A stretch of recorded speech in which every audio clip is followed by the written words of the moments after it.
Hello 8th class बच्चों, आज हम लेसन 3 चतुर्भुजों को समझना इस पाठ को पढ़ेंगे। तो सबसे पहले हम इसकी कुछ मूलभूत बातों को जानेंगे। इस लेसन में जो जो भी है हम उसको पहले स्टार्टिंग में उसकी भूमिका को लेंगे। तो सबसे पहले हम आते हैं समतल पर। समतल क्या होता है? देखो बच्चों, जो आपकी बुक का पेज है या आपकी कॉपी का पेज है वो एक समान तल है, तो हम प्रत्येक समान तल को समतल कह सकते हैं। एक कॉपी का जो पेज है जिसमें हम लिखते हैं वह एक समतल है। फर्श है वह भी समतल है। मेज की ऊपरी सतह, श्याम पर दीवार की सतह आदि ये सब क्या है? समतल है। एक समान तल को हम समतल कह सकते हैं जिसमें हम रेखाएं खींचते हैं या जिसमें हम लिख सकते हैं। अब है समतलीय वक्र। समतलीय वक्र क्या होते हैं? बिना पेंसिल उठाए हम अपनी कॉपी पर जो आड़ी तिरछी रेखाएं खींचते हैं वह क्या है? समतलीय वक्र हैं। देखो, यहाँ पर हम एक बिंदु से शुरू होकर पुनः उसी बिंदु पर भी आकर हम कुछ आकृतियाँ बना रहे हैं। जैसे यहाँ पर ये चतुर्भुज बना है, ये वृत्त बना है, ये त्रिभुज बना है। एक बिंदु से शुरू करके हम पुनः उसी बिंदु पर पहुंचकर यह एक समतलीय वक्रीय आकृति है। यहाँ पर कुछ क्या है? कुछ तो खुली आकृतियाँ हैं। देखो, आप चित्र देखकर बता सकते हैं। कुछ खुली आकृतियाँ हैं और कुछ बंद आकृतियाँ हैं। खुली आकृतियाँ यानी जैसे ये हैं, एक बिंदु से शुरू होकर ये दोनों बिंदु आपस में नहीं मिले हैं, दूसरे बिंदु पर पहुँचे तो ये खुली आकृति है या खुला वक्र है। यह बंद वक्र है, बंद आकृति है। यह भी बंद आकृति है और यह भी बंद आकृति। अब देखिए, यहाँ पर ये क्या है? यह भी खुली आकृति है, लेकिन ये अपने ही आकार में अपने बिंदु को काटती हुई आती है। ठीक है, ये जेड है, यह एक खुली आकृति है, यह भी एक खुली आकृति है। ठीक है, तो हम कहेंगे जब हम कागज पर पेंसिल को बिना हटाए बिंदुओं को आपस में जोड़ते हैं तो वो समतलीय वक्र कहलाते हैं। अब आगे चलते हैं बहुभुज पे।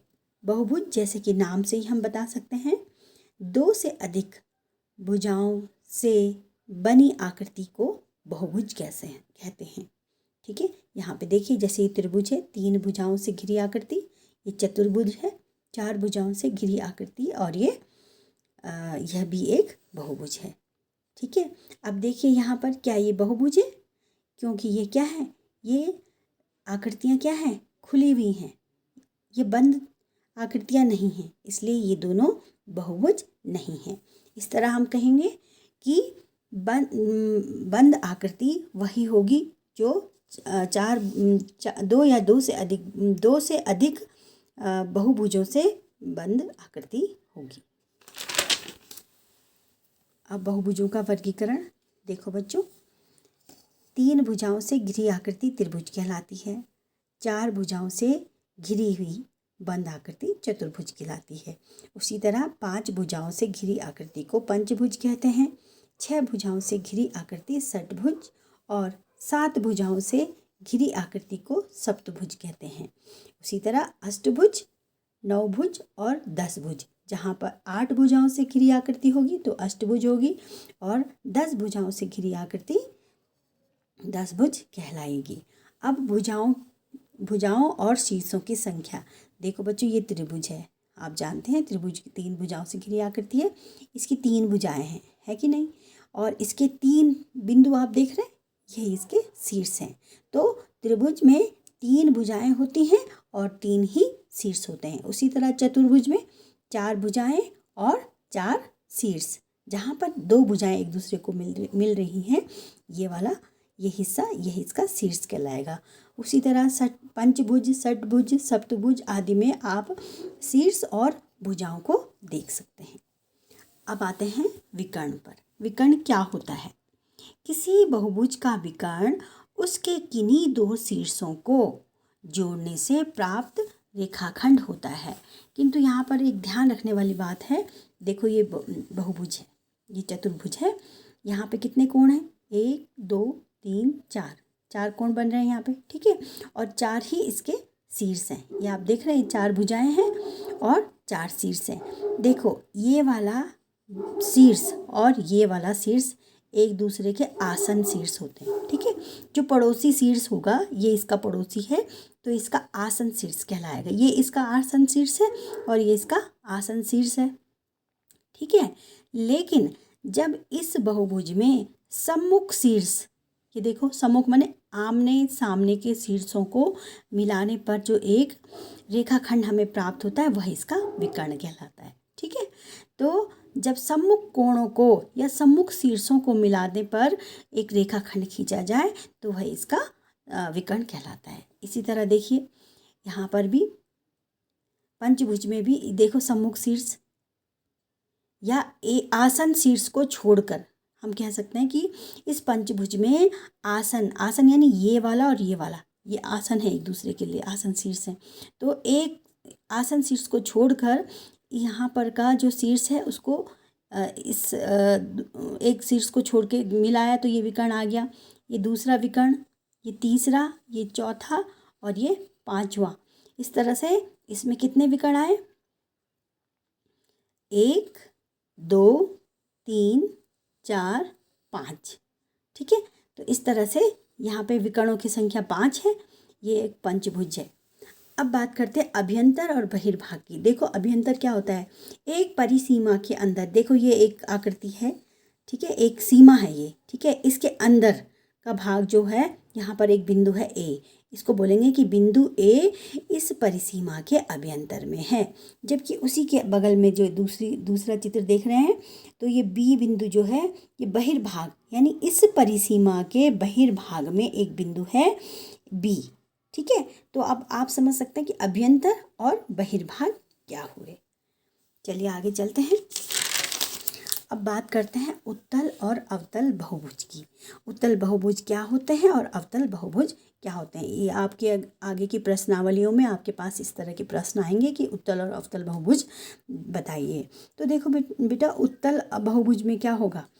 अभी हमने विकर्ण की बात करी ना, तो विकर्ण जब क्या होगा, किसी बहुभुज का विकर्ण उसको उसके अभ्यंतर में ही आएंगे। देखो इनके जितने भी अगर हम विकर्ण खींचेंगे तो ये अंदर के भाग में होने चाहिए, तभी ये उत्तल बहुभुज कहलाएगा।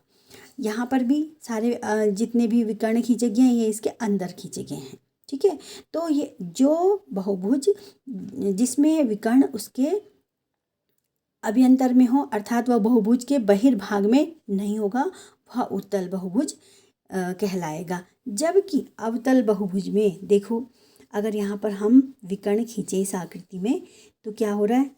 देखो ये आसन शीर्ष है, ये दोनों, यहाँ से हम इसको नहीं करेंगे, इसको इसके सम्मुख शीर्ष को मिलाएंगे तो ये विकर्ण कहाँ जा रहा है? अभ्यंतर में जा रहा है, माने बाहर जा रहा है, इस आकृति के, इस बहुभुज की आकृति के बाहर जा रहा है। तो जब विकर्ण किसी बहुभुज के बहिर्भाग में प्राप्त हो तो वह अवतल बहुभुज कहलाएगा, ठीक है। तो यहाँ पर उत्तल बहुभुज और अवतल बहुभुज, जब विकर्ण बहुभुज के अंदर हो अभ्यंतर में हो और जब विकर्ण बहुभुज के बहिर्भाग में हो तो अवतल बहुभुज, ठीक है। अब आते हैं सम तथा विषम बहुभुज में। देखो एक सम बहुभुज समभुज तथा समकोणिक होता है। सम बहुभुज यानी वह आकृति, वह बहुभुज, देखो यहाँ पर ये वर्ग है, ये त्रिभुज है, ये पंचभुज है, ये षटभुज है। देखो ये वर्ग है, वर्ग की आप जानते हैं चारों भुजाएं समान माप की होती हैं और चारों कोण भी 90 डिग्री या समान माप के होते हैं, ठीक है। तो यह आकृति, यह बहुभुज एक क्या है? सम बहुभुज है, ठीक। उसी तरह आप इस त्रिभुज में भी देखिए, देखो तीनों कोणों की माप समान है। ये साइन दिखा रहा है कि तीनों कोणों की माप समान है और ये तीनों भुजाएं भी क्या है? समान माप की हैं, यानी ये समभुज है, ठीक है, और समकोणिक भी है। तो दोनों कंडीशन होनी चाहिए, कोण भी बराबर माप के होने चाहिए और भुजाएं भी बराबर माप की होनी चाहिए, तभी यह सम बहुभुज कहलाएगा। यहाँ पे ये चारों बहुभुज क्या है? सम बहुभुज हैं, क्योंकि इनके कोण और इनकी भुजाएं समान माप की हैं, ठीक है। अब है विषम बहुभुज। देखो ये आयत है, आयत की आमने सामने की भुजाएं सदैव बराबर होती हैं, ये आप जानते हैं, ठीक है।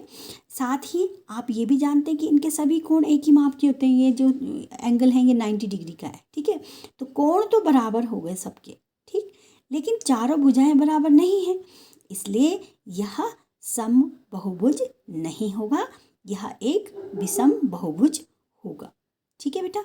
तो समबाहुभुज और विषम बहुभुज, समबाहुभुज जब समकोणिक भी हो और समभुज भी हो, ठीक है, और विषम बहुभुज जबकि भुजाएं और कोण अलग, भुजाएं क्या हैं, अलग माप की हैं, चाहे कोण एक ही माप के हों तो भी यह समबाहुभुज नहीं होगा, यह एक आयत एक विषम बहुभुज है, जबकि वर्ग समबाहुभुज है। तो आज के लिए इतना ही। Okay and bye.